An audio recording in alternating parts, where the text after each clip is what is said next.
ప్రార్థిస్తాం.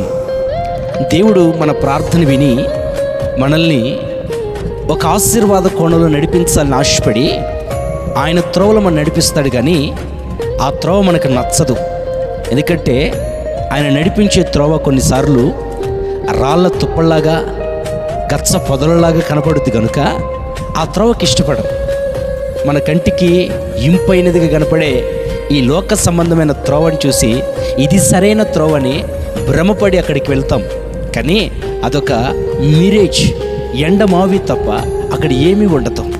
ప్రియమైన సహోదరి సహోదరులారా, దేవుడు మన కంటికి ఇంపైనదిగా లేని మార్గంలో కనుక మనం నడవగలిగితే, ఇదిగో ఆ మార్గంలో మనం తృప్తిగా ప్రయాణం చేయగలిగితే దాని వెనక దేవుడు అద్భుతాన్ని దాచించుతాడు. దాని వెనక ఆశీర్వాదాన్ని దాచించుతాడు.